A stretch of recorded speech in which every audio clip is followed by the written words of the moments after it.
শুধু যদি আজকের ডেট বলেন, আজকে লাইটটা নিবে গেল, নো ইস্যু, আমার অসুবিধা নেই, ঠিক আছে। শুধু যদি আজকের দিন বলেন, আজকের দিনে গোটা ইস্টে আমার প্রায় 16টা লোকেশনে প্রায় 4 থেকে 5 হাজার লোক অ্যাড্রেস হচ্ছে আজকের দিনে, just like this event. This is NJ. যে ব্যবসা পড়ে, আপনি এসআইপি করবেন, মিউচুয়াল ফান্ড করবেন না, that is your decision. But আমরা কিন্তু কন্টিনিউয়াসলি খেটে যাচ্ছি ইন্ডিয়ান ইনভেস্টরকে অ্যাওয়্যার করার জন্য যে রাইট ইনভেস্টমেন্ট কি, আপনার কষ্টার্জিত টাকাকে আপনি কিভাবে আরো প্রোডাক্টিভ বানাতে পারেন। এবার এই করতে এরকম সেশন করতে আমরা এগিয়ে চলেছি, আপনাদের আশীর্বাদ পেয়ে চলেছি, এবং যেটা শান্তনু বললো সেরকম অ্যাচিভমেন্ট আমরা করে চলেছি। তো মিউচুয়াল ফান্ডে যদি বলি স্যার, এটা এসবিআই অ্যাসেট ম্যানেজমেন্ট কোম্পানির সাথে আমরা ইভেন্টটা করছি, we are thankful to SBI.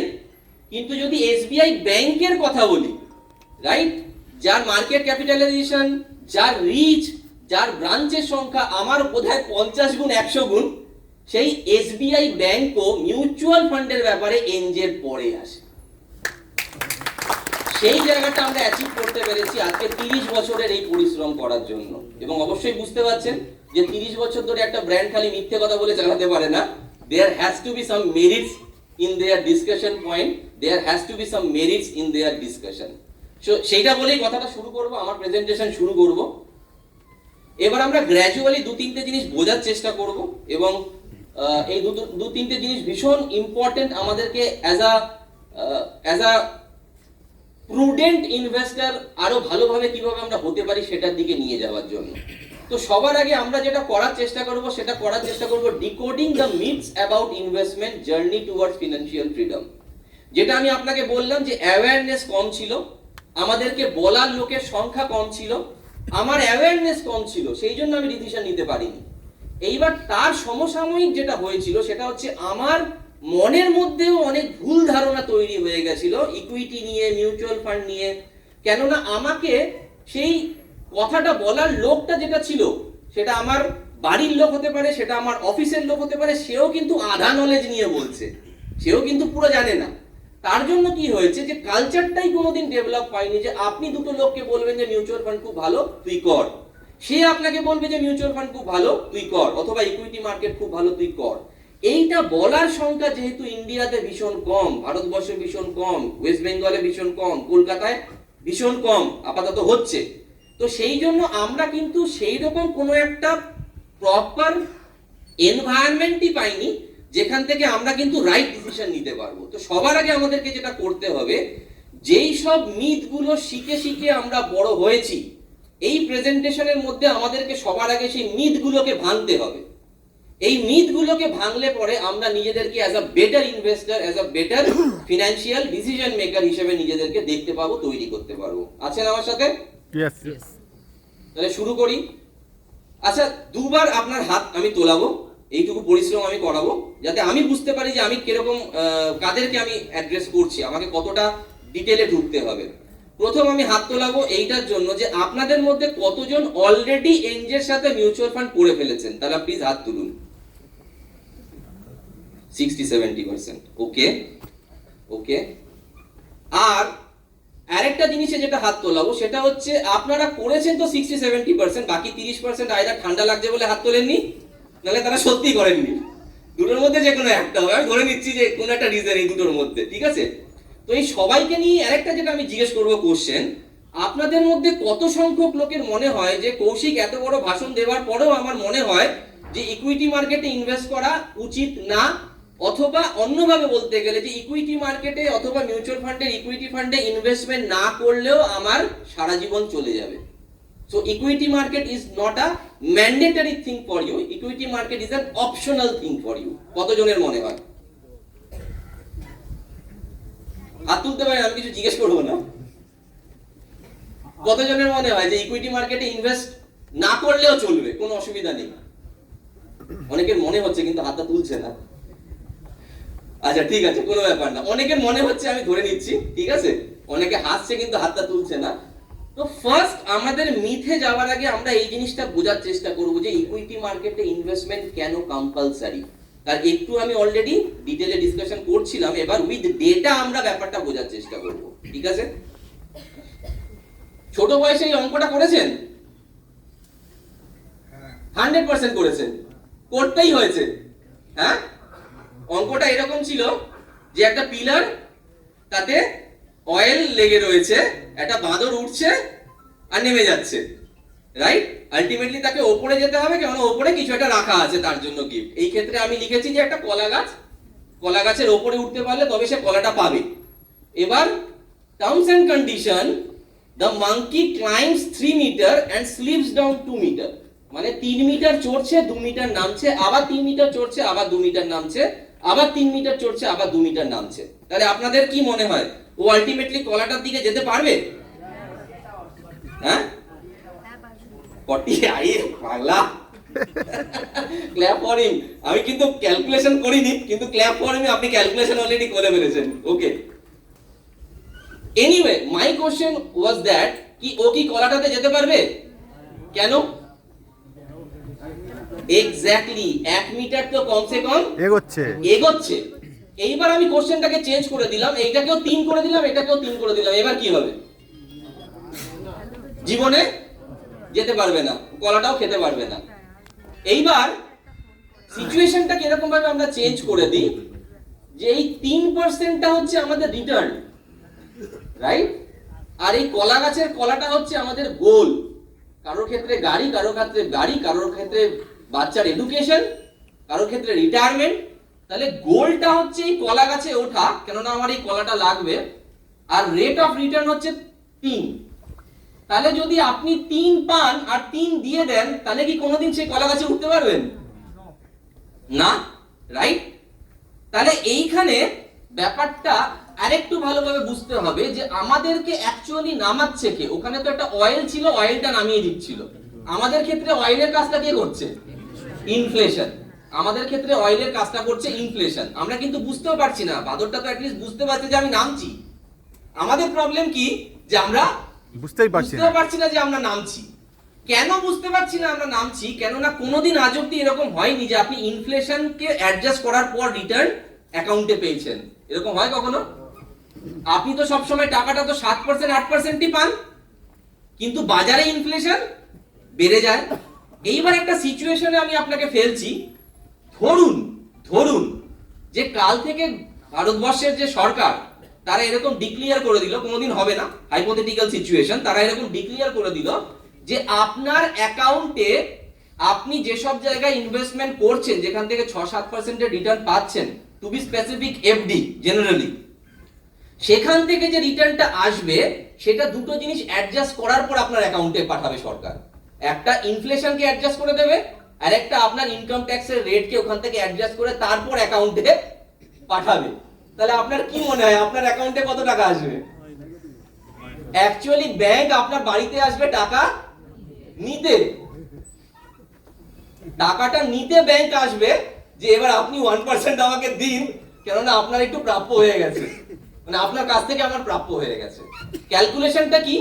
7% এর এফডি রেট আর 20% যদি ট্যাক্স স্ল্যাব হয়, 1 টাকা 40 পয়সা এখানে বাদ হয়ে গেল, আর 6 টাকা ইনফ্লেশন এখানে বাদ হয়ে গেল। তাহলে 7 টাকা আপনি পাচ্ছেন, 7 টাকা 40 ব্যাংক পাচ্ছে, মানে অ্যাডজাস্ট হয়ে যাচ্ছে। তাহলে আলটিমেটলি আপনি কিন্তু 0.4% এর লুজার। এটা 20% সিএজিআর ধরে, সরি 20% এর ইনকাম ট্যাক্স স্ল্যাব ধরে। যদি এটা আরো বেশি হয় তাহলে এটার এফেক্ট আরো বেশি। অ্যানাদার থিং, আমি এটা 6% লিখেছি ইনফ্লেশন, রাইট? কেননা আমাকে 6% এর ইনফ্লেশন গভর্নমেন্ট শো করে, কিন্তু সত্যি কথা বলুন তো, আমরা যখন বাজারে যাই আমরা কি 6% এর ইনফ্লেশন দেখতে পাই? লাস্ট 1 মাস ধরে আমরা যে বাজার যাচ্ছি, বাজারে কি আমরা 6% এর ইনফ্লেশন দেখি? সেখানে তো 100% এর ইনফ্লেশন, রাইট? অন্যভাবে নেবেন না, যে বেগুনটা 50 টাকা সেই বেগুনটা হয়ে গেল 200 টাকা, কোনো কারণ নেই কিন্তু হয়ে গেল। তাহলে সেখানে কি সত্যি 6% এর ইনফ্লেশন অ্যাপ্লাই হয়? হয়তো ইনফ্লেশন এর থেকেও বেশি, যেটা আমাকে আপনাকে রোজ বাজারে গিয়ে বাচ্চার স্কুলের ফিতে, মেডিকেল এক্সপেন্স দেওয়ার জন্য আমাদেরকে ফেস করতে হয়। That is true. কিন্তু আমরা এখানে জাস্ট 6%ই ধরেছি, তাতেই নেগেটিভ হয়ে যাচ্ছে। এবার ভাবুন যদি এটাকে 6 এর বেশি করে দিই তাহলে আলটিমেটলি আমরা কি পাচ্ছি হাতে। So this is the primary need for ourselves to shift ourselves from normal conventional FD investment to mutual fund equity investment. Otherwise we cannot survive after 15 years 20 years. Survive হয়তো করে যাব কিন্তু সেটা ভীষণ চ্যালেঞ্জিং হবে, ডিগনিটির সাথে সার্ভাইভ করাটা খুব ডিফিকাল্ট হয়ে যাবে if I tell you very frankly. কেননা এটাই ঘটনা, এটাই হতে চলেছে, এটাই হয়ে চলেছে, রাইট? এইবার যদি সেই জায়গাটায় আসি, এসব আমরা ডিসকাস করে ফেললাম, এবার যদি আমরা সেই জায়গাটায় আসি যে আমাকে তাহলে এবার মিউচুয়াল ফান্ডে ইনভেস্ট করাও, কৌশিক ইকুইটিতে ইনভেস্ট করাও, রাইট? তারপরেও কিছু কিছু জিনিস আপনাকে জানতে হবে, শিখতে হবে। কেননা আপনারা সবাই হাত তো তুলে দিলেন, কিন্তু আমি কিন্তু আপনাকে এটা জিজ্ঞেস করিনি যে স্যার আপনি কি আপনার গোলকে অ্যাচিভ করার জন্য যত টাকা করার তত টাকা করেছেন? 2000 টাকার এসআইপি ওরা কেউ তো করা বলে, কিন্তু হয়তো আপনার গোলকে অ্যাচিভ করার জন্য 20,000 টাকার এসআইপি করতে হবে, রাইট? সেকেন্ডলি, আচ্ছা আপনি করেছেন তো করেছেন, কিন্তু কতটা জেনে করেছেন আর কতটা অ্যাডভাইজারের রিকোয়েস্ট অথবা ফোর্সে করেছেন? কেননা যতক্ষণ না আপনি একজন প্রুডেন্ট ইনভেস্টর হচ্ছেন, ডিসিশন প্রপার নিতে পারছেন, রাইট? আপনি যখন একটা মার্কেট 20% পড়ছে, যখন আপনি আনন্দ সহকারে আপনার অ্যাডভাইজারকে ফোন না করতে পারছেন যে ভেরি গুড মার্কেট পড়ে গেছে, রাদার দ্যান প্যানিক, ততক্ষণ কিন্তু আপনি কিন্তু এই গোল অ্যাচিভ করতে পারবেন না। কেননা এসবিআই এর ওই শীটটার ছবি তুললে তার রিটার্ন নিজের করা যাবে না, যায় না। কেননা ওটা 25 বছর ধরে এসছে, 25 বছর আপনাকে তো থাকতে হবে, আর 25 বছর থাকতে গেলে 4 বার 20% এর কারেকশন, 2 বার 50% এর কারেকশন, আর 13-14 বার 10% এর কারেকশন দেখতে হবে। এবার আপনি যদি মেন্টালি প্রিপেয়ারই না হন তার জন্য, তাহলে কি আপনি থাকতে পারবেন নাকি আপনি প্যানিক হয়ে বেরিয়ে যাবেন? চান্স খুব বেশি যে আপনি প্যানিক হয়ে বেরিয়ে যাবেন। তো তার জন্য দুটো জিনিস ভীষণ ইম্পর্টেন্ট। একটা, আপনাকে গোলটা অ্যাচিভ করার জন্য যত টাকার ইনভেস্টমেন্ট করা উচিত সেটা করতে হবে। সেকেন্ড, আপনাকে চুপচাপ পেশেন্টলি 20 বছর 25 বছর 15 বছর যতদিন না ওই গোলটা আসছে ততদিন মিউচুয়াল ফান্ডকে ক্যারি করে যেতে হবে, রাইট? এবার আপনাকে বেটার ইনভেস্টর বানানোর জন্য আমি এবার এই জিনিসগুলোকে এক এক করে ডিসকাস করব। বোর্ড লাগছে না তো? না স্যার। তাহলে তাড়াতাড়ি করব, ঠিক আছে? ওকে, হ্যাঁ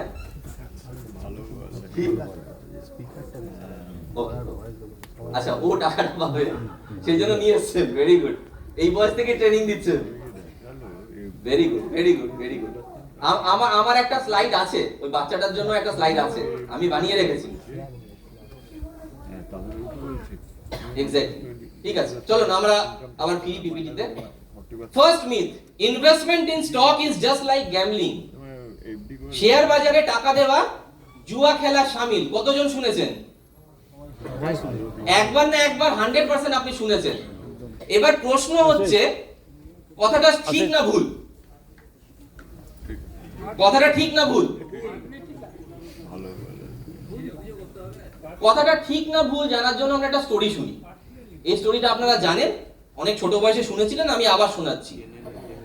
একজন সাধু মহারাজ ছিলেন এবং তার যে কি বলে ওটাকে, শিষ্য না, মানে তার যে কুটিরটা ছিল, রাইট? সেই কুটিরে বাইরে একটা হাতি এসছে এবং সেই সাধু মহারাজের 5 জন ডিসাইপল ছিল, শিষ্য ছিল, রাইট? এবং আনফরচুনেটলি সেই 5 জন ডিসাইপলই অন্ধ। এবার তারা তো বেশি এদিক ওদিক করতে পারে না, যেতে পারে না কোথাও। তো সাধু মহারাজের মনে হলো যে একটা হাতি এসছে, এরা কোনোদিন হাতি দেখেনি, আমি এদেরকে বলি যে গিয়ে যেন হাতিটা দেখে আসে। তো ওদেরকে সেরকম ভাবে ইনস্ট্রাকশন দিল যে বাইরে একটা হাতি এসছে, তোরা গিয়ে হাতিটাকে দেখে আয়। এবার যে প্রথম ডিসাইপল সে এলো, আর যেরকম ছবিতে দেখতে পাচ্ছেন, সে এসে সবার আগে হাতির শুটটা ধরলো, ধরে ফিরে চলে গেল। এবার সেকেন্ড ডিসাইপল এলো, সে এসে হাতির পাটা ধরলো, চলে গেল। থার্ড একজন এলো, সে কানটা ধরলো, চলে গেল।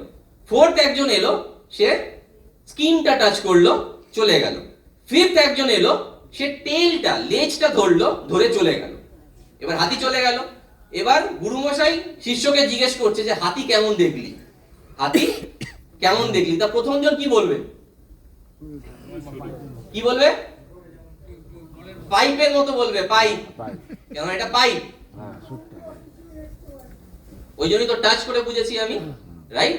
আমি তো টাচ করে বুঝেছি, আমাকে তো দেখতেই পাঠিয়েছে সেই জন্য। তো প্রথম জন বলবে পাইপ, সেকেন্ড জন কি বলবে? পা ধরেছে সে, থামবার মতো। এক্স্যাক্টলি, সে বলবে থাম। থার্ড জন কান ধরেছে, সে কি বলবে? কুলো। কুলো, রাইট? কুলো, এক্স্যাক্টলি। ফোর্থ জন স্কিনটা টাচ করেছে, সে কি বলবে? সে এরকম এরকম করে স্কিনটা টাচ করেছে, বড় একটা দেয়াল। দেয়াল, রাফ দেয়াল। আর 5 নম্বর ডিসাইপল লেজটা ধরেছে, সে কি বলবে? সরু একটা দড়ি। এক্স্যাক্টলি, দড়ি বলবে। এবার আমার প্রশ্ন হলো, কে ঠিক কে ভুল? সবাই ভুল। সবাই ঠিক, সবাই ভুল, সবাই ঠিক। সিমিলারলি এইবার এই হাতির জায়গায় ইকুইটি মার্কেটকে রাখুন, আর এই যে অন্ধ শিষ্যগুলো, সে হচ্ছে আমি আপনি। আমরা ইকুইটি মার্কেটকে অ্যানালাইজ করি যতটুকু আমাদের নিজেদের ধারণা, নলেজ আছে। আমরা কোনোদিন ইকুইটি মার্কেটকে ইকুইটি মার্কেট হিসেবে দেখিনি। যে যেরকম ভাবে জিনিসটাকে নিতে শিখেছে, তার যে এক্সপেরিয়েন্স, সে সেটাকে বলে। তার এক্সপেরিয়েন্স যদি খারাপ হয়, যে আমি ঢুকেছিলাম 1 বছরের মধ্যে কোভিড চলে এলো, 30% আমার 1 লাখ টাকা 30,000 টাকা বেরিয়ে গেল, 70,000 টাকা আমি বাবা কোনো রকমে নমস্কার করে পালিয়ে এসেছি, তাহলে সে আপনাকে বলবে খারাপ। যে 15 বছর ধরে ইকুইটি মার্কেটে এসআইপি করেছে, লামসাম করেছে এবং নিজের একটা বাড়ি তৈরি করেছে, তাকে যদি জিজ্ঞেস করেন, সে কি বলবে?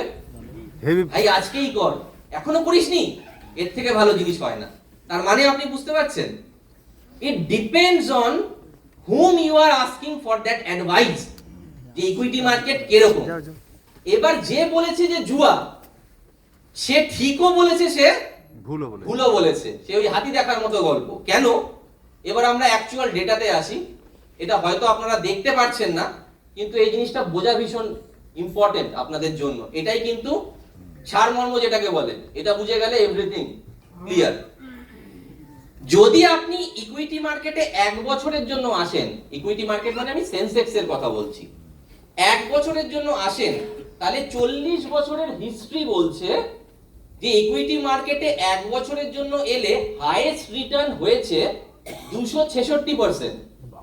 মানে 1 লাখ টাকা দিয়েছেন, সেটা 3,66,000 হয়ে গেছে।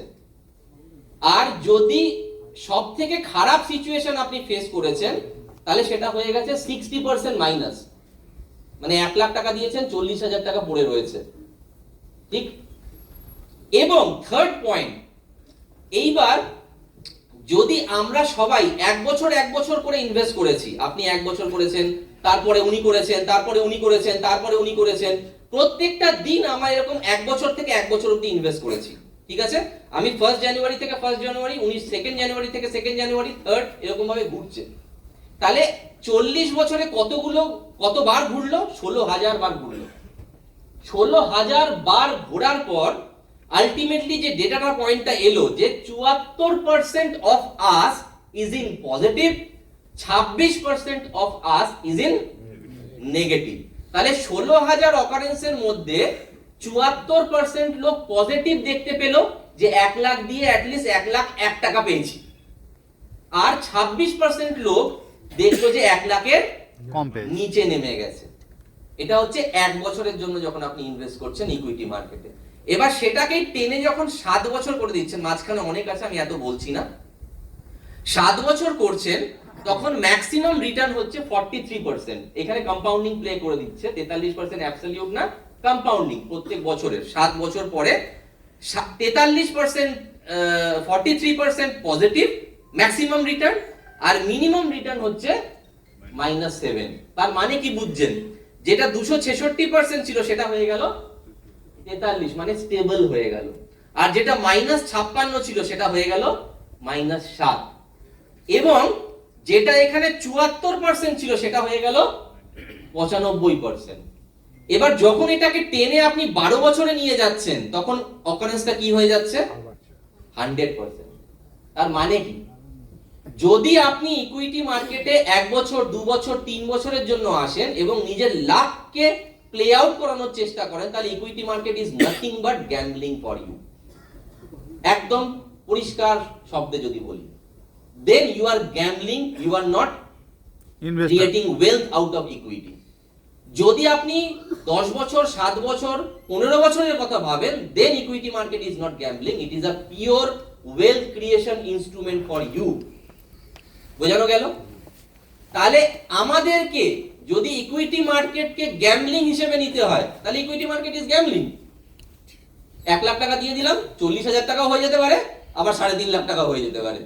কিন্তু যদি আমাকে ইকুইটি মার্কেট থেকে নিজের মেয়ের বিয়েটা দিতে হয়, মেয়ের এডুকেশনটা করাতে হয়, আমার রিটায়ারমেন্টের গোলটাকে ফুলফিল করাতে হয়, তাহলে ইকুইটি মার্কেটকে আমাদেরকে দেখতে হবে long term wealth creation journey হিসেবে। সেই ক্ষেত্রে আপনার ইন বিটুইন মার্কেট পড়ছে, মার্কেট বাড়ছে, কি হচ্ছে না হচ্ছে তা নিয়ে কোনো কনসার্ন থাকার কথা নয়। না। যদি থাকে তাহলে প্রবলেম। তাহলে আপনাকে চুপচাপ পেশেন্টলি নিজের টাইমটাকে স্পেন্ড করতে হবে ইকুইটি মার্কেটে। বোঝা গেল? So this is myth number 1, যেটা আমাদেরকে ব্রেক করতে হবে। মিথ নাম্বার 2, पैसे पेड़ पे नहीं उगते। রাইট? কতবার শুনেছেন? আমি তো সব থেকে বেশি শুনেছি বাবার কাছ থেকে, রাইট? এবং আপনারাও 100% শুনেছেন, রাইট? শুনতে বাধ্য, এবং তার মধ্যে কোনো ভুল নেই। সে যে বলেছে কথাটা ঠিকই, রাইট?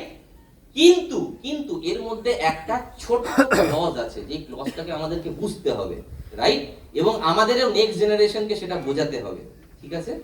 আমরা কোনোদিন আমাদের নেক্সট জেনারেশনকে বলবো না যে पैसे पेड़ पे नहीं उगते, আমরা বলবো पैसे पेड़ पे उगते हैं लेकिन वो पेड़ को लगाना হ্যাঁ, पड़ता है।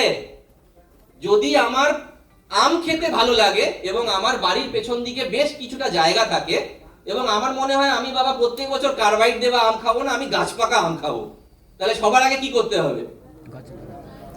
একটা আমের বীজ লাগাতে হবে। তারপর কি করতে হবে? জল দিতে হবে, তাকে ঘিরে রাখতে হবে যাতে কেউ না খেয়ে চলে যায়। তারপর তাকে সার দিতে হবে, যখন সে একটু বড় হবে তারপর আরো তাকে প্রোটেক্টেড রাখতে হবে। তারপর যখন একটা লেভেলের হয়ে যাবে তারপর আর প্রোটেকশন লাগবে না, কেননা সে নিজেরটা নিজে দেখে নেবে। এবার আমার প্রশ্ন হলো, যদি আমার 15 বছর পর কার্বাইড ছাড়া আমার নিজের উঠোনের আম খাওয়ার ইচ্ছে হয়, তাহলে আমাকে আম গাছটা আজকে লাগাতে হচ্ছে। তাহলে যদি আমাকে 15 বছর পর বাজার যাওয়ার সময় টুক করে একটা 500 টাকার নোট গাছের থেকে ছিঁড়ে নিয়ে বাজার চলে যেতে হয়, তাহলে কি করতে হবে? টাকার গাছ লাগাতে হবে, টাকার গাছ লাগাতে হবে, রাইট? এই টাকার গাছ কিভাবে লাগাচ্ছি আমরা সেটা আমি পরে আসছি, কিন্তু টাকার গাছটা লাগাতে হবে। নট অনলি লাগাতে হবে, তাকে কি করতে হবে? আম গাছের ক্ষেত্রে যেটা করেছি এই ক্ষেত্রেও সেটা করতে হবে। তাকে প্রোটেক্টেড রাখতে হবে, তাকে জল দিতে হবে, রাইট? 15 বছর তার সাথে থাকতে হবে, পেশেন্টলি ওয়েট করতে হবে। যেরকম আম গাছে আপনি 6 মাস পরে আম চান না, রাইট? সিমিলারলি এইখানেও আপনি 6 মাস পরে রিটার্ন চাইবেন না, কেননা আমার আম চাই 15 বছর পরে, তাহলে রিটার্নও চাই 15 বছর পরে। এইবার আমাকে বলুন, যদি কোনো গাছ আপনি লাগাতেন আজ থেকে 25 বছর আগে নিজের উঠোনে, যে গাছের বীজটা হতো 1 লাখ টাকা এবং সেই গাছ আজকে হয়ে যেত 55 লাখ টাকা। যদি 10,000 টাকার একটা বীজ লাগাতেন থ্রু এসআইপি, রাইট? এবং সেটা আজকে হয়ে যেত 4.5 কোটি। তাহলে যদি আমি বলি যে মিউচুয়াল ফান্ড আর কিছুই না, টাকার গাছ, কিন্তু বীজটা লাগাতে হবে, তাহলে কি আমি ভুল বলছি? এটা কিন্তু আমার কোনো ডেটা না, এটা ইন্ডিয়ার 41টা ডাইভার্সিফাইড ইকুইটি মিউচুয়াল ফান্ডের 25 বছরের অ্যাভারেজ রিটার্ন। মানে এই 41টা রিটার্নকে এক জায়গায় এনে যেটা অ্যাভারেজ বলে, সেই অ্যাভারেজ করে আপনাকে দেখানো হচ্ছে যে 1 লাখ টাকা হয়েছে 55 লাখ টাকা আর 10,000 টাকা হয়েছে 4.5 কোটি টাকা। বাট প্রবলেম ইজ দ্যাট এই গাছটা 25 বছর আগে আমরা লাগাইনি, রাইট? কিন্তু আজকে যদি লাগাই তাহলে 15 বছর পর 20 বছর পর এই সিচুয়েশনে আমরা পৌঁছাতে প্রবাবলি পারবো। তার জন্য আজকে আমাদেরকে গাছটা লাগাতে হবে এবং কন্টিনিউয়াসলি চুপচাপ পেশেন্টলি গাছটাকে বড় হতে দিতে হবে, এবং আমরা বড় হওয়া দেখবো, খালি রিঅ্যাক্ট করব না। বোঝা গেল? যদি আমরা এটা করতে পারি তাহলে 100% 15 বছর পর আমরা কিন্তু এই সিচুয়েশনে পড়বো এবং উই ক্যান বিকাম, আমরা ওয়েলদি আছি স্যার, আপনারা সবাই ওয়েলদি, আমরা আরো ওয়েলথের দিকে যেতে পারবো আস্তে আস্তে।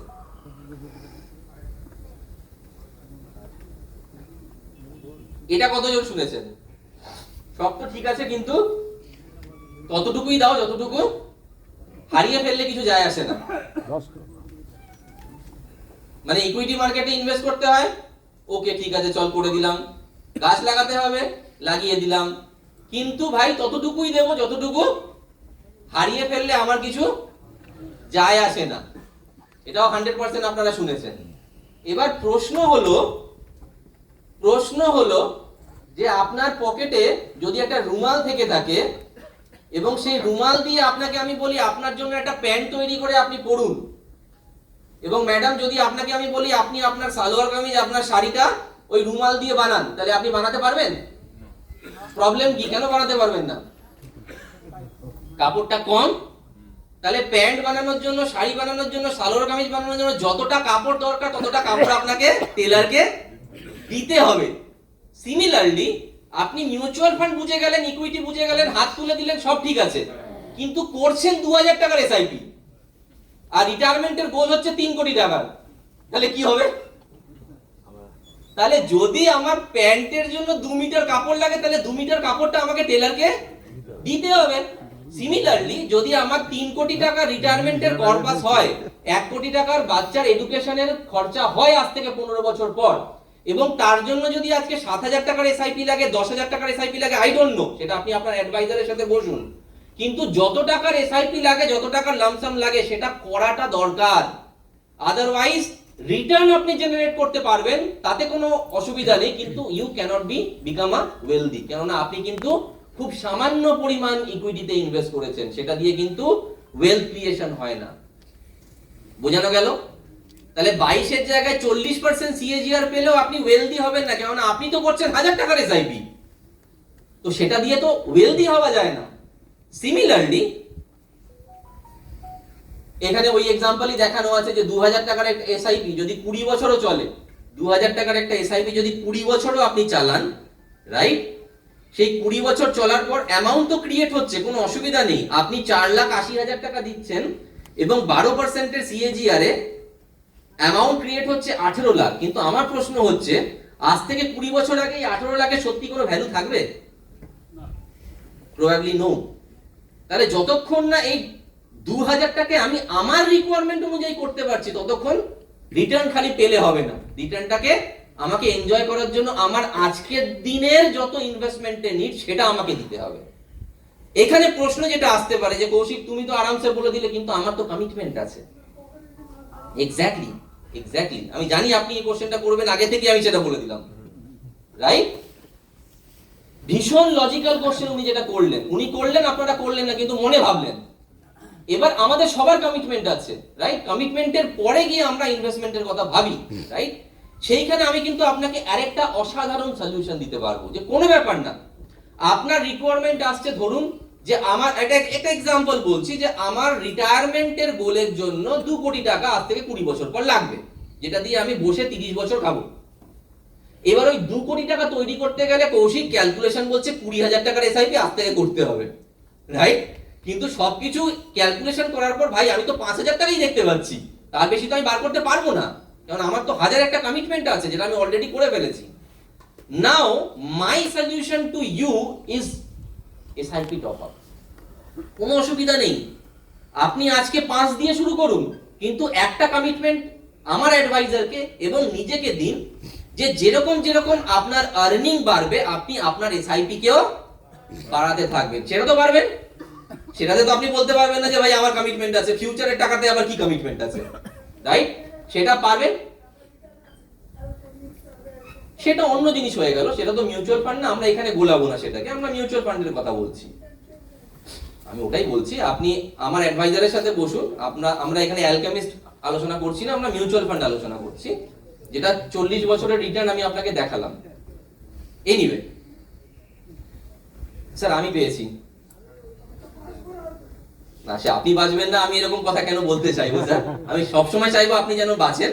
আমি 18 বছর যদি মিউচুয়াল ফান্ডে থেকে থাকি, তাহলে 18 বছর ধরে আমিও তো একটা ইনভেস্টার, আমি এই মুহূর্তে আমার ইনভেস্টমেন্ট খুলে দিতে পারি, যে আমি নিজে পেয়েছি, অন্য কারো কাছে যেতে হবে না। এনিওয়ে, না টাকাটা আমরা খালি নিজেদের জন্য তৈরি করি না, টাকা তো এমন একটা জিনিস যেটা অন্য জেনারেশনে শিফট হয় না। এবার যদি আমাদের ইন্টেনশন এরকম হয় যে আমি বাঁচবো, আমি খাবো, আমি সবকিছু নিয়ে চলে যাবো, সেটা অন্য কথা। কিন্তু আমাকে তো আমার পরিবারকে ওয়েলদি করার কথা ভাবতে হবে, যে আমার পরিবারকে আমি কতটা ওয়েলদি করে দিয়ে যেতে পারলাম। এটা তো একটা ব্যাটন যেটা এক হাত থেকে আরেক হাতে শিফট হচ্ছে। আজকে আমার বাবা আমাকে দাঁড় করিয়েছে, বাবা যতটা ওয়েল ছিল আমাকে তার ক্ষেত্রে থেকে বাড়াতে হবে সেটাকে। আমি আমার মেয়েকে রেডি করছি, যখন আমি ব্যাটনটা ওর হাতে দিয়ে যাবো, ও যেন সেটাকে আরো তৈরি করে নিয়ে যায়। That is wealth creation, that is a journey. Anyway, আমরা পয়েন্টে আসি এবার, যেটা আমাদের ডিসকাশন পয়েন্ট ছিল, যে ওই যে 10,000 টাকার এসআইপিটা ছিল, শুধু আমি যদি 10,000 টাকার এসআইপি চালাই, রাইট, 30 বছর চালাই, অথবা আমি যদি 30 বছর আগে চালাতাম, 10,000 টাকার এসআইপি 30 বছরে 12.5% এর সিএজিআর। এখানে আমি একটা কথা বলে রাখি, আমি 12.5% এই জন্য দেখাচ্ছি, কেননা সেবি থেকে আমাকে মানে যে কেউ প্রেজেন্টেশন দেয়, তার যদি এরকম পুরো লোগো লাগানো প্রেজেন্টেশন থাকে, অথেন্টিক ডেটা তাকে দিতে হবে, ঠিক আছে? যেহেতু আমি এনজে লোগো লাগিয়ে একটা প্রেজেন্টেশন দিচ্ছি, I am compliant to right whatever SEBI has instructed me to disclose. বুঝাতে পারলাম? তাহলে এসবিআই যেটা দেখালো, সেটা কিন্তু দেখালো যে সে 20% 25% এর সিএজিআর দিয়েছে। আমি আপনাকে কিন্তু 12.5 দেখাচ্ছি, এই যে লেখা আছে। কেন? কেননা সেবি আমাকে বলেছে যে তুমি যেখানে প্রেজেন্টেশন দিতে যাবে, তুমি 12.5% এর বেশি দেখাতে পারবে না। কেন? কেননা তুমি বেশি দাও, কোনো অসুবিধা নেই, লোকের এক্সপেকটেশন যেন বেশি না হয়ে যায়, যে তুমি উল্টো পাল্টা দেখিয়ে দেবে, কোটি কোটি টাকা দেখিয়ে দেবে, আর আলটিমেটলি লোকটা কম পাবে, সেটা না। যেটা অটোমেটিক আমরা মনে করি যে পাবেই একটা ক্লায়েন্ট, সেটাকেই তুমি দেখাও, দ্যাট ইজ 12.5%। দেখুন ওখানে লেখা আছে 12.64। আন্দোলনটা এগোচ্ছে না কেন? সরি, ঠিক আছে। তাহলে আমি যে পয়েন্টে ছিলাম, যদি 10,000 টাকার এসআইপি 30 বছর ধরে আমি 36 লাখ টাকা দিলাম এবং 12.5% এর সিএজিআর এ, তার অ্যামাউন্ট হলো 3.5 কোটি, ঠিক আছে। এবার আমার রিকোয়ারমেন্ট ছিল ধরুন 6 কোটি 30 বছর পরে। তাহলে এই গ্যাপটা কিভাবে ফুলফিল হবে? এই গ্যাপটার জন্য আমি কি করব? 10,000 টাকার উপর প্রত্যেক বছর 1,000 টাকার একটা এসআইপি টপ আপ করে দেবো, যে এখন 10, পরের বছর 11, তারপরের বছর 12, তারপরের বছর 13, এই করে করে করে করে করে প্রত্যেক বছর 1,000 টাকা বাড়তে থাকবে। যেরকম আমি আমার ইনকামটাকে বাড়াচ্ছি, সিমিলারলি আমি 1,000 টাকা করে এসআইপিটাকে বাড়িয়ে দেবো। যদি আমি এইটা করি, তাহলে তার সাথে অ্যাডিশনাল টপ আপের জন্য আমি আরো 2.5 কোটি টাকা আর্ন করতে পারবো, and my ultimate corpus would be 6 crore. মানে এখানে আমি 36 লাখ দিচ্ছিলাম, এখানে আমি 88 লাখ দিচ্ছি, কারণ আমি 1,000 টাকা করে বাড়াচ্ছি। বোঝানো গেল? তাহলে যদি সিচুয়েশন এরকম হয় যে আমার অ্যাডভাইজার আপনার কাছে এলো, আপনার সাথে গোল অ্যাচিভমেন্ট প্রোগ্রাম করলো, গোল অ্যাচিভমেন্ট প্রোগ্রাম করে সে বললো যে আপনার এই 3টে গোল আছে যেটা আপনি বলছেন, এই 3টে গোলের জন্য আপনার এই মুহূর্তের যে গচ্ছিত টাকা, সেটাকেও যদি আমরা কনসিডার করে নিই, তারপরে আপনার 20,000 টাকার এসআইপি আরো প্রয়োজন আছে। এইবার আপনি বললেন একটা সিচুয়েশন, কেস নাম্বার 1, যে হ্যাঁ 20,000 টাকা আমার কাছে এক্সেস প্রত্যেক মাসে দেওয়ার মতো ক্ষমতা আছে, ইউ স্টার্ট ইউর এসআইপি। তো গল্প ওখানেই শেষ, এসআইপি স্টার্ট। আপনি বললেন যে 20,000 টাকা আমার কাছে নেই, 5,000 টাকা আছে, 6,000 টাকা আছে, যেটা আছে, ইউ স্টার্ট দ্যাট এসআইপি। ওই যে বীজটা আমি রোপ করার কথা বলছি, বীজটাকে অ্যাটলিস্ট আপনি শুরু করে দিন রোপ করা। এবার তারপর কি করুন? প্রত্যেক বছর 1,000 টাকা করে আপনি এসআইপিটাকে বাড়াতে থাকুন। Then also your goal would be completed. আছেন এখন অবধি?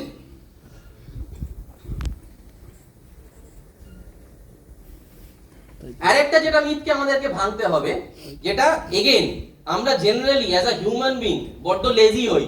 আমি আপনার কথা বলছি না, আমার কথা বলছি। আমরা যে কোনো জিনিসকে না একটু পেছাই, যে আজকে করতে পারি কিন্তু কালকে করব, এটা আমাদের নেচার। এবং ইনভেস্টমেন্টেও কিন্তু আমাদের ওই নেচারটাই প্লে আউট করে, রাইট? যে করতে তো এক্ষুনি পারি, কিন্তু করব সামনের মাসে, পরের মাসে, এখন করব না। তো ওইটাকেই বোঝানোর চেষ্টা করেছি যে আজ করে সো কল করে সো পরসো, ইতনি ভি কিয়া ইনভেস্টমেন্ট কি জলদি জিনা হ্যায় জব বরসো। যখন এত বছর বাঁচবো, তখন এক মাসে কি যায় আসে, এক বছরে কি যায় আসে? যায় আসে। আপনি যতদিন জানতেন না ততদিন ঠিক ছিল, যেদিনকার জানলেন সেই দিনটা থেকে আপনি করলেন, আর তার 1 বছর পর থেকে করলেন, তার মধ্যে কত অন্তর হয় সেটাই আমি আপনাকে দেখানোর চেষ্টা করব। ওই এক্সাম্পলে আমি পরে আসছি। জাস্ট ফর আওয়ার আন্ডারস্ট্যান্ডিং, যে সাপোজ আপনি আজ থেকে একটা এসআইপি স্টার্ট করলেন এবং 10 বছর পরের কোনো গোলের কথা মাথায় রেখে আপনি করছেন, রাইট? ধরুন আপনার রিটায়ারমেন্ট অথবা বাচ্চার এডুকেশন। তো সিচুয়েশনটা এরকম যে আপনি ওটাকে 1 বছর আরো পিছিয়ে দিতে পারবেন না, রাইট? আপনি আপনার মেয়েকে অথবা ছেলেকে বলতে পারবেন না যে ভাই আমি এসআইপিটা তো 1 বছর পরে শুরু করেছিলাম, তা তুই একটা কাজ কর, তুই হায়ার এডুকেশনটা পরের বছর নে। মানে সিচুয়েশন এটা না, সিচুয়েশনটা হচ্ছে আপনাকে সেই বছরই খরচাটা করতে হবে, রাইট? সেই ক্ষেত্রে যদি একটা 10,000 টাকার এসআইপি 10 বছর চলে, 10 বছর চলে, তাহলে আপনি দিচ্ছেন 12 লাখ টাকা এবং এগেন ওই 12.64% এর রিটার্নে তার ভ্যালু হচ্ছে 23 লাখ টাকা। এবং সেটাই যদি আপনি 1 বছর ডিলে করেন তাহলে আপনি দিচ্ছেন 10,80,000 আর হচ্ছে 19,44,000। নেট ওই 1 বছরের লেটের জন্য আপনার আলটিমেট কর্পাসে যে ব্লোটা এলো সেটা 3.5 লাখ টাকা। মানে আপনি 1,20,000 টাকা কম দিলেন, কিন্তু এফেক্ট কত হলো? 4 লাখ, প্রায় 3.5 লাখ টাকা, 4 লাখ টাকা। এবার এটাকেই যদি আমরা আরেকটু টানি 20 বছর করে দিই, তাহলে দেখুন কি হয়ে যাবে। তাহলে মাথা পিটতে হবে অ্যাকচুয়ালি যে 19 আর 20 বছর, 20 বছরে হলো 1 কোটি আর 19 বছরে হলো 87 লাখ। ডিফারেন্স ইজ 12 লাখ টাকা। আমি 1,20,000 টাকা দিলাম না, তার ফল হলো 12 লাখ টাকা আমার আলটিমেট পারপাস এলো না, কমে গেল, right? Power of compounding, nothing but power of compounding. যত আপনি এটা এগোতে থাকবেন, এই এক্সাম্পল 30 বছর করলে ডিফারেন্স আরো বড় হয়ে যাবে। কেন? ওই যে কথাটা বলেছিলাম, টাকা টাকাকে টানে। 2 যখন ডাবল হয় 4 হয়, 4 ডাবল হলে কিন্তু 2 হয় না, 8 হয়। আর 8 ডাবল হলে 4 হয় না, 8 ডাবল হলে 16 হয়। 16 ডাবল হলে 32 হয়, 32 ডাবল হলে 64 হয়। তার মানে কি, যত আপনি পেছন দিকে যাবেন তত কিন্তু টাকা টাকাকে টানার পরিমাণটা আরো বেড়ে যাবে। প্রথম 1 লাখ টাকা তো 2 লাখ টাকাই হবে, কিন্তু যখন ওই 2 লাখ টাকাটা আবার ডাবল হবে তখন 4 লাখ টাকা হবে, এবং 4 লাখ টাকা যখন আবার ডাবল হবে তখন 8 লাখ টাকা হবে। So difference is that huge. কিন্তু এই ডিফারেন্সটা কখন আসবে? লাস্টের দিকে গিয়ে আসবে, ফার্স্টের দিকে আসবে না। সেটা বোঝানোর জন্য আমার কাছে আরেকটা এক্সাম্পল আছে। দুটো বন্ধু একসঙ্গে চাকরি শুরু করলো, একই কোম্পানিতে শুরু করলো। এ মিস্টার আর্লি, যেদিনটা থেকে ওর চাকরি লাগলো সেদিনটা থেকেই 10,000 টাকা ও এসআইপি শুরু করে দিল। 35 বছর পর যখন ও রিটায়ার করছে তখন ওর কাছে 6.5 কোটি, এগেন 12.64% পিএডিআর। কিন্তু মিস্টার লেট ভাবলো যে ভাই এই মুহূর্তে তো চাকরিটা জাস্ট জয়েন করেছি, এখন তো একটু এনজয় করি, খরচা করি, যা আসছে সব খরচা করে দিই। আলটিমেটলি কি লাগবে? কর্পাসই লাগবে, ইনভেস্টই করতে হবে। তাহলে মিস্টার আর্লি আমার বন্ধু যা করছে তার থেকে ডাবল করে দেবো। এবার ও কি করলো? 15 বছর লেট করলো, 20 বছর লেট করলো। 25-এর জায়গায় ও 45-এ শুরু করলো। ও 45-এ শুরু করলো, 10-এর জায়গায় 20 দিল, এবং দেখতে গেলে মিস্টার আর্লি 42 লাখ টাকা দিয়েছে, মিস্টার লেটও 36 লাখ টাকা দিয়েছে, কম দেয়নি। তা সত্ত্বেও ডিফারেন্স দেখুন, 5 কোটি টাকার ডিফারেন্স। 5 কোটি টাকার ডিফারেন্স কেন? কেননা এই যে 20 বছরের লেট, ওই 20 বছরের লেটটা এখানে যখন ডাবলিং করছে তখন ডাবলিং এফেক্টটা অনেক বেশির ওপর হচ্ছে। ওর সেটা হতে পারছে না, কেননা ও তো টাকাটাকে বাড়াতেই পারেনি। বোঝানো যাচ্ছে? তো সেই জন্য যখনই আপনি বুঝবেন, রিয়েলাইজ করবেন, নাও কোশ্চেন ইজ, আমি কি 25 বছরে যেতে পারবো? আমি কি 30 বছরে যেতে পারবো? না, পসিবল না। আমি তো অলরেডি এগিয়ে গেছি। কিন্তু আমার ডিসিশন কি হবে? আমার ডিসিশন হবে যতদিন করিনি, যেদিনকা থেকে আমাকে অ্যাওয়্যার করা হয়েছে, that particular date is the starting date for me. সেখান থেকে আমি আর লেট করব না, সেটা আমার স্টার্টিং পয়েন্ট। এবার সেখান থেকেও যদি আমি লেট করতে থাকি তাহলে আমি কিন্তু কম্পাউন্ডিং এর রাস্তায় আরো পিছিয়ে যাচ্ছি। ওয়ারেন বাফেটের একটা এক্সাম্পল মনোজ স্যার দেখিয়েছিলেন, একটা এক্সাম্পল আমি দেখাই। এই হচ্ছে ভদ্রলোকের ওয়েলথ ক্রিয়েশন। একটা মানুষ ইনভেস্টমেন্ট থেকে 115 বিলিয়ন ইউএস ডলার তৈরি করে ফেললো। হ্যাঁ, একটা মানুষের খালি ইনভেস্টমেন্ট থেকে, হ্যাঁ, investment is such a serious thing. যদি কেউ ইনভেস্টমেন্টের প্রতি এতটা অ্যাট্রাকটিভ হয় তাহলে সে এইটাও করতে পারে, which is example for all of us. কিন্তু তার থেকেও ইম্পর্টেন্ট হচ্ছে 50 বছর অব্দি ওর তো 100 মিলিয়নই ছিল, 50 থেকে 80 অব্দি হয়ে গেল অথবা 90 অব্দি হয়ে গেল 115 বিলিয়ন, মানে লাখ হয়ে গেল 1000 কোটি। কিভাবে? এগেন এইটা ছিল তার অ্যাকিউমুলেশন ফেজ। যত সে এগোতে থাকলো কম্পাউন্ডিং এ, ওই যেটা বললাম যে 8 কিন্তু ডাবল হলে 16 হয়, তো যখন এইটা ডাবল হচ্ছে তখন ইমপ্যাক্টটা অনেক বেশি পড়ছে, যেটা স্টার্টিং ফেজে পড়বে না। এটা আমাদের কাছে শিক্ষণীয় এটাই যে জিজ্ঞেস যে লোকে করে না যে কত বছরের জন্য, অনেকে আবার ঠাট্টার ছলে বলে যে সব যদি আমি লং টার্মই দেখতে যাই তাহলে আমি নিজে এনজয় করবো কি করে, রাইট? তো that is not the case. Case is যতদিন না আপনার গোল ফুলফিল হচ্ছে, try to invest and try to just patiently continue that investment journey. যদি সত্যি কথা বলতে হয় যে আপনারা একদম স্টার্টিং এ বলেছিলেন সব থেকে বেশি পয়সা বিজনেসম্যানের হয়, equity investment is nothing but business. আজকে যদি আপনি নিফটিতে ইনভেস্ট করেন, সেন্সেক্সে ইনভেস্ট করেন, আলটিমেটলি আপনি কি করছেন? আপনি 30টা কোম্পানি অথবা ইন্ডিয়ার 50টা টপ কোম্পানিতে নিজের টাকাটা দিচ্ছেন থ্রু মিউচুয়াল ফান্ডের ফান্ড ম্যানেজার। তো আলটিমেটলি আপনি কি হচ্ছেন? Ultimately businessman, right? কেননা আপনি যখন টাকাটাকে দিচ্ছেন, আপনার টাকার একটা পার্ট যাচ্ছে কোনো একটা ব্যাংককে হোল্ড করতে, একটা পার্ট যাচ্ছে কোনো একটা গাড়ির কোম্পানিকে হোল্ড করতে, একটা পার্ট যাচ্ছে কোনো একটা স্টিল কোম্পানিকে হোল্ড করতে। তাহলে ultimately you are becoming a businessman through investing in equity. তো যখন বিজনেসম্যানের কথা ভাবছি আমরা, আমাকে একটা কথা বলুন তো, রিলায়েন্সের বিজনেসের যে ওনার মুকেশ আম্বানি, আমার কাছে রিলায়েন্সের স্টক আছে, কোভিড এলো আমি প্যানিক হয়ে বেচে দিলাম, কিন্তু রিলায়েন্সের মালিক কি ব্যবসা বেচে দিল? Yes or no? কেন বেচতে পারলো না? কেন তার পক্ষে বেচা সম্ভব না, রাইট?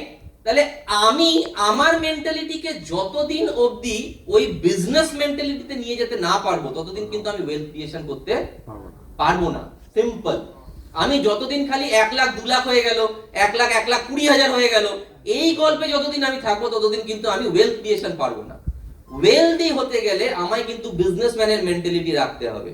যে একটা মিষ্টির দোকান, আমার পাড়ার মিষ্টির দোকান ভালো বিজনেস করছে, প্রফিট আনছে, ও কি কোভিড এসছে বলে মিষ্টির দোকান বন্ধ করে দিয়েছিল? একটাও দোকান বন্ধ করেছে? আবার চালু করেছে, আবার খাচ্ছে, আবার প্রফিট করছে। এটাই নেচার, এটাই বিজনেসের নেচার। তাহলে যখন বিজনেসের ওনার যখন বিজনেস বন্ধ করে পালিয়ে যাচ্ছে না, তাহলে আমিও তো বিজনেসের ওনারই হচ্ছি। আমি যখন একটা স্টক পারচেজ করছি থ্রু মিউচুয়াল ফান্ড, আমিও তো ওনারই হচ্ছি অন্যভাবে দেখতে গেলে।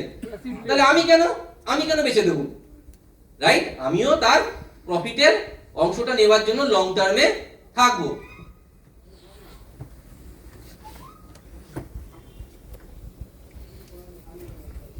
मिथ 5, मार्केट अभी बहुत ऊपर है, थोड़ा नीचे आ जाए। যেটা মানুষ স্যারেরও পয়েন্ট ছিল, এটা আমাদেরও অনেক সময় পয়েন্ট এসে দাঁড়ায় যে একটু পড়ে যাক তারপরে ইনভেস্ট করব। সেইখানে দাঁড়িয়ে আজ অব্দি পৃথিবীতে যত ফান্ড ম্যানেজার তৈরি হয়েছে তার মধ্যে the best fund manager Peter Lynch, right? এনার একটা কোটেশন আপনাদের সামনে পড়ে শোনাবো। Far more money has been lost by investors preparing for correction or trying to anticipate correction rather than being lost in correction themselves. কত important কথা, যে যত টাকা কারেকশন আসবে ভেবে নষ্ট হয়েছে, তার থেকে অনেক কম টাকা অ্যাকচুয়াল কারেকশনে নষ্ট হয়েছে। এটাকে কি বলে? এটাকে বলে অপরচুনিটি কস্ট। তার একটা এক্সাম্পল দিচ্ছি। 2020 সালের মোটামুটি 20 না 21 মার্চ মার্কেট সব থেকে নিচে ছিল, কেননা লকডাউন ডিক্লেয়ার হয়েছিল first time. Modi government declare করলো যে লকডাউন কাল থেকে, তো মার্কেট সেদিনটা সব থেকে নিচে ছিল। আচ্ছা, সেই দিন যদি কারোর মনে হয় থাকে যে মার্কেট আরো 20-25% পড়ুক তারপরে আমি ইনভেস্ট করব, তাহলে আর শেষে কি অপরচুনিটিটা পেয়েছে? না, আজ অব্দি পাইনি। আর জীবনে পাবে? প্রবাবিলিটি ইজ ভেরি লেস যে আর কোনোদিন ওই লেভেলে মার্কেট যাবে। তাহলে যদি সেই দিন সে না করে থাকে, তাহলে আর কোনোদিন করতে পারবে সে? হয়তো না। আর করতে পারলেও সে কিন্তু আরো উপরের লেভেলে এসছে। তাহলে পয়েন্ট কি? পয়েন্ট হচ্ছে যদি আমি তখন ইনভেস্ট করে দিতাম এবং আজকে আমার এই প্রফিট হতো, দ্যাট ইজ অপরচুনিটি কস্ট। তাকে কি বলে? Opportunity cost. বাট আনফরচুনেটলি এই পৃথিবীতে অপরচুনিটি কস্টকে ক্যালকুলেট করার কোনো ক্যালকুলেটর তৈরি হয়নি। যে আমি যদি করে দিতাম তাহলে কি হতো, তার কোনো ক্যালকুলেটর হয় না। তো এটাকে অপরচুনিটি কস্ট বলে। এবং ইনিও ওটাই বলার চেষ্টা করছেন যে আমি যত কারেকশনকে মাথায় রেখে নিজের ইনভেস্টমেন্ট ডিসিশনকে লিঙ্গার করব, পেছবো, আলটিমেটলি আমি কি করছি, আমি অপরচুনিটি কস্টকে মিস করছি। তার জন্য আমার কি করা উচিত? যেই মুহূর্তে আমার কাছে টাকা আসছে আমাকে চুপচাপ ইনভেস্ট করা উচিত এবং 15-20 বছর চুপচাপ সেটাকে রেখে দেওয়া উচিত। কেননা আমি সত্যিই জানি না যে এরপরে মার্কেট পড়বে, মার্কেট উঠবে, তাহলে সেটাকে গেস করে কোনো লাভ আমার নেই। যত করতে যাব তত ভুল হওয়ার চান্স বেশি।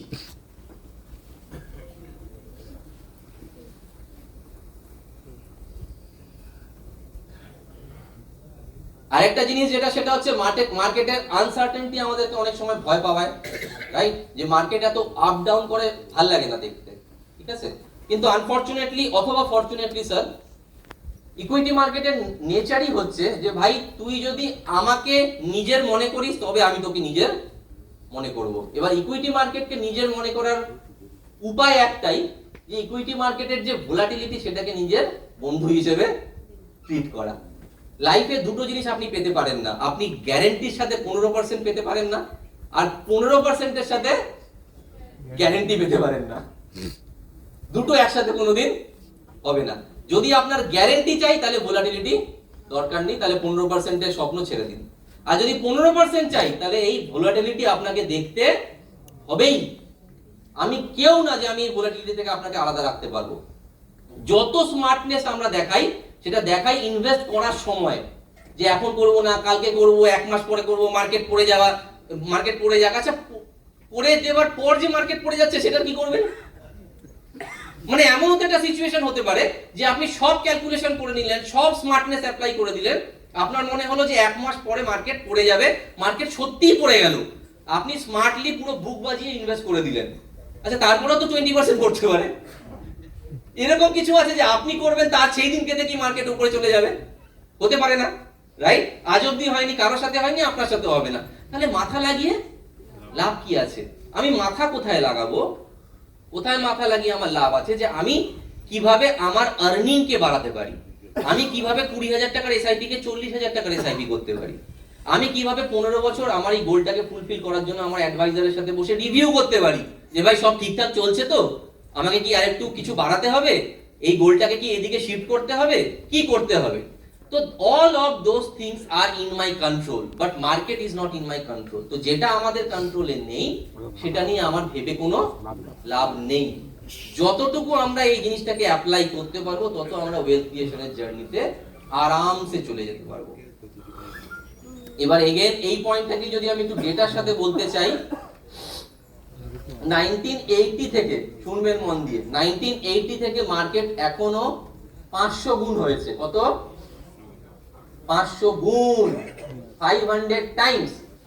কিন্তু এই 500 টাইমস এর মধ্যে রিসেন্টলি কোভিড এসেছিল যখন মার্কেট 35% পড়েছিল, তার আগে গ্লোবাল উইকনেস এসেছিল যখন মার্কেট 22% পড়েছিল, 2008 আমরা কেউ ভুলতে পারি না, দুঃস্বপ্ন, যখন মার্কেট 60% পড়েছিল, 2000 সালে আইটি বুম এবং বার্স্ট, তখন মার্কেট 30% পড়েছিল, হর্ষদ মেহতা স্ক্যামে 50% পড়েছিল। এই সবগুলোকে নিয়েও মার্কেট আলটিমেটলি কোথা থেকে কোথায় এলো? 500 গুণ। তাহলে এই 500 গুণটা করতে কে পারলো? যে 40 বছর থাকলো। মাঝখানে এই যে জিনিসগুলো হলো তাতে এই লোকটার কিছু যায় আসে? যে আমার কি যায় আসে? কেননা আমি তো ইনভেস্ট করেছিলাম এবং আমি 30 বছর পর, 25 বছর পর, 20 বছর পর টাকাটাকে তুলতে আসছি, মাঝখানে কি এলো তাতে আমার কি যায় আসে? কেননা এইটা আপনাকে কিন্তু মাথায় ঢোকাতে হবে। কেননা আমি এটা আপনাকে গ্যারান্টি দিতে পারবো না, বলতে পারবো না যে আপনি ইনভেস্ট করার পর মার্কেট 10%, 20% কোনোদিন জীবনে আর পড়বে না। It is nature of the market. মার্কেটে খারাপ খবর এলে মার্কেট পড়বে, but we need to understand this point যে মার্কেট যখনই পড়ে মার্কেট তখনই ওঠে। ওঠার দিন আমার জানা নেই কত দিনে মার্কেট উঠবে, বাট উঠবে সেটা কনফার্ম। অ্যান্ড এখানে আমি সেই জিনিসটাকেই এখানে দেখুন পোর্ট্রে করছি। যখন মার্কেট পড়লো, মার্কেট 108 দিনে 40% পড়লো। কত সুন্দর ডেটা দেখুন, 108 দিন ধরে মার্কেট 40% পড়লো এবং 182 দিনে মার্কেট আবার পুরো রিকভার করে গেল। এবং যখন রিকভার করলো ওই পয়েন্ট থেকে 67% রিটার্ন দিয়ে দিল। মানে ওই পয়েন্ট থেকে, মানে যেখান থেকে পড়েছিল সেটাকে রিকভার করে 67% অ্যাডিশনাল রিটার্ন দিয়ে দিল। মার্কেট যখন 370 দিন ধরে 50% পড়লো, 287 দিনে মার্কেট আবার সেটাকে রিকভার করে ডাবল করে দিল। মার্কেট যখন 124 দিন ধরে 27% পড়লো, 197 দিন ধরে রিকভার করে দিল। মার্কেট যখন 70 দিনে পড়লো, এটা কোভিড লেটেস্ট, 70 দিনে মার্কেট যখন 40% পড়লো, 231 দিনে মার্কেট তখন আবার 65% আপ করে দিল। তার মানেটা কি? আমাদেরকে কি বুঝতে হবে যে মার্কেট পড়া এবং মার্কেট ওঠা এটা নেচার অফ দ্য মার্কেট, এটাতে আমি আপনি কিচ্ছু করতে পারবো না। What we can do, we can stay invested, এবং যদি আমার সামর্থ্য থাকে, আমার কাছে যদি এক্সেস মানি থাকে, যখন মার্কেট 20% 30% পড়ছে, আমাদেরকে বুঝতে হবে it is a life time opportunity for us. আমাকে আরো টাকা তাতে ডিপ্লয় করতে হবে, ইনভেস্ট করতে হবে, তাতে আমার ওয়েলথ ক্রিয়েশন জার্নি আরো তাড়াতাড়ি হবে, আমি আমার গোল আরো তাড়াতাড়ি ফুলফিল করতে পারবো। রাইট? এটা আমরা ডিসকাস করলাম।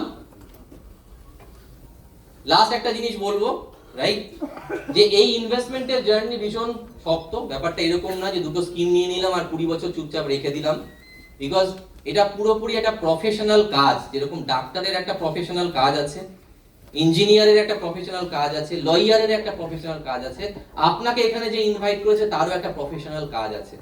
তার কাজটা নিজে করতে যাবেন না, কেননা সে আপনার কাজ করতে যায়নি, আপনিও তার কাজ করতে যাবেন না, কেননা দুজনের কাজ আলাদা। তাদেরকে আমরা প্রত্যেক দিন ব্রাঞ্চে ডাকি, তাদেরকে আমরা ট্রেন করি, তাদেরকে আমরা অ্যাওয়্যার করি মার্কেট সম্পর্কে, স্কিম সম্পর্কে, তো তারা কিন্তু অ্যাওয়্যার। আপনি আমি কিন্তু সেই জায়গাটায় যেতে পারবো না। আপনার উপরে